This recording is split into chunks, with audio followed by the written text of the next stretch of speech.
ভারতবর্ষের তৎকালীন যে কংগ্রেস ছিল, জাতীয় কংগ্রেস, তার সভাপতি কতবার নির্বাচিত হয়েছিলেন?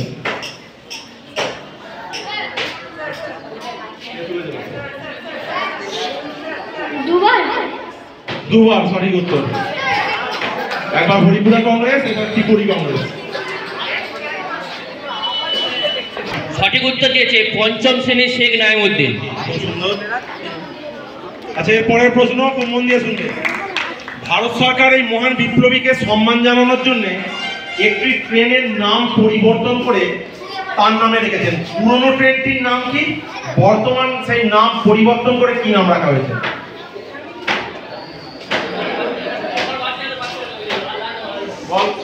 শহীদ পাল এক্সপ্রেস ঠিক আছে, কিন্তু কোন ট্রেনের নাম পাল্টে রাখা হয়েছে?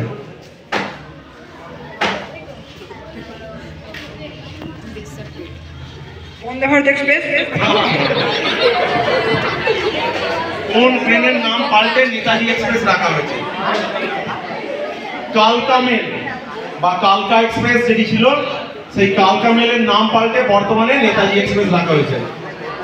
নেতাজি সম্বন্ধে জানার জন্য তার আত্মজীবনী পড়ে, তার জীবনে তার জীবন সম্পর্কে জানার জন্য আত্মজীবনী খুব গুরুত্বপূর্ণ।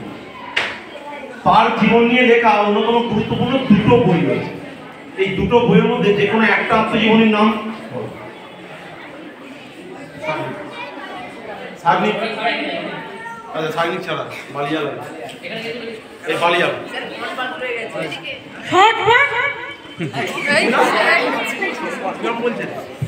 নেতাজির আত্মজীবনী না, ওইটার নাম ওটা ঠিক।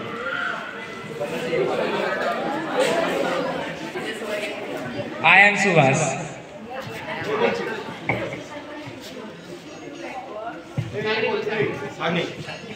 An Indian Pilgrim.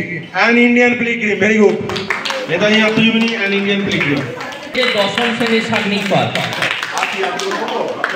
বলে জানি যে নেতাজি আজাদ হিন্দ ফৌজের প্রতিষ্ঠাতা ছিলেন, কিন্তু প্রকৃত তথ্য হচ্ছে নেতাজি আজাদ হিন্দ ফৌজের সর্বাধিনায়ক ছিলেন।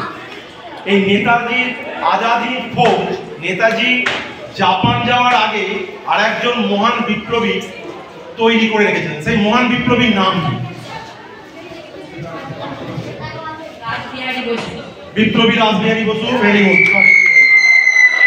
অষ্টম শ্রেণীর অর্ণব পাত্র। আজ আমাদের কুইজ এখানেই শেষ হলো। প্রত্যেকের জন্য একবার জোরে হাততালি। প্রত্যেকে আরো ভালো করে আসেন। সবাইকে ধন্যবাদ যারা এসছো, যারা আসতে পারেনি আশা করবো পরের বছর আসবে। ঠিক আছে, আজকের অনুষ্ঠান এখানেই শেষ হলো। তোমাদের জন্য সামান্য কিছু আয়োজন করা হয়েছে, সেটা নিয়ে তোমরা বাড়ি যাবে।